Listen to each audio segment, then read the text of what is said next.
আসসালামু আলাইকুম, সবাই কেমন আছেন? আলহামদুলিল্লাহ আমি ভালো আছি। আজকের দিনটা হচ্ছে কোরবানির দিন সকালবেলা। তো আমি একটু ছাদে উঠেছিলাম, উঠে দাঁড়িয়ে দেখি দূরে বাঁধা আছে এই কোরবানি পশুগুলো।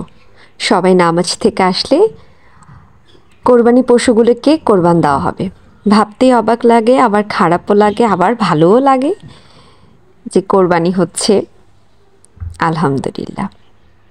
তারপর যথাসময়ে সবাই নামাজ থেকে এসে কোরবানির পশুকে কোরবান দেওয়ার জন্য একদম প্রস্তুতি নিচ্ছে। আর এই কোরবানি পশুকে কোরবান দেওয়ার সময় আমার খুব একটা খারাপও লাগে না, আবার ভালো লাগে না।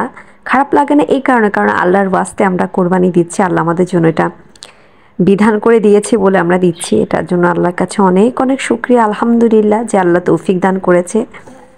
তারপর তো কোরবানি হয়ে গেল, চলে এসেছে কোরবানির গোশত। এখন সেটাকে একটু রান্না করব।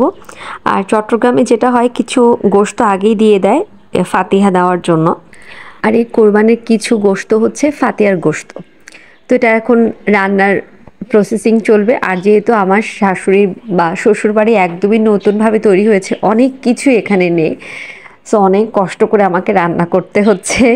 পেঁয়াজ থেকে শুরু করে আদা রসুন সব হাত দিয়ে গ্রেট করতে হচ্ছে। It's so tough. তারপর আলহামদুলিল্লাহ যে আমার শ্বশুরের সাথে এসে আমরা ঈদ করছি। শাশুড়ি আম্মা তো তার নিজের বাবার বাড়িতে গেছেন ওখানে ঈদ করবেন বলে। তো এই কারণে আমরা এবার বাবার সাথে ঈদ করছি। তো এখানে আমি সুন্দর করে আদা ছিঁড়ে নিচ্ছিলাম। আর এই তো পেঁয়াজ তো আছেই, পেঁয়াজগুলো ভালো মতো কেটে কুটে রসুন কেটে নিচ্ছিলাম। হাত দিয়ে আসলে করাটা খুব টাফ হয়ে যায়, বাসায় তো আসলে করতে আমার এত কষ্ট হয় না। আর এখানে গোশতগুলো খুব সুন্দর করে আমি ধুয়ে টুয়ে নিয়েছি। আর আজকের ক্যামেরাম্যান হচ্ছে আদিয়াতে পাপা, এই জন্য ক্যামেরা খুব ভালো মতো শেক করছে। যাই হোক, ইগনোর দিস চ্যাপ্টার। তারপরে ভালো মতো করে এই গ্রেট করা মশলাগুলো আমি গোশতের মধ্যে দিয়ে দিচ্ছি। আর এরকম করে যদি গোশত খাওয়া হয়, মুরগি বা গরু, খুব টেস্ট হয়। ট্রাই করে দেখবেন, গ্রেট করা মশলা দিয়ে খেতে খুবই টেস্ট লাগে। তারপর সুন্দর করে আমি সবগুলো মশলা দিয়ে আদা রসুন পেঁয়াজ সব গ্রেটগুলি দিয়ে ভালো মতো করে হাতে মাখিয়ে নিয়েছি। আর ফাইনালি হয়ে গেছে আমার গরুর গোশত রান্না। এখন শুধু খাবো।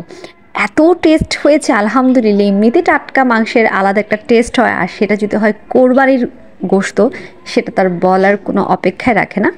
আলহামদুলিল্লাহ। আপনারা কেমন করে ঈদ কাটিয়েছেন অবশ্যই আমাকে জানাবেন।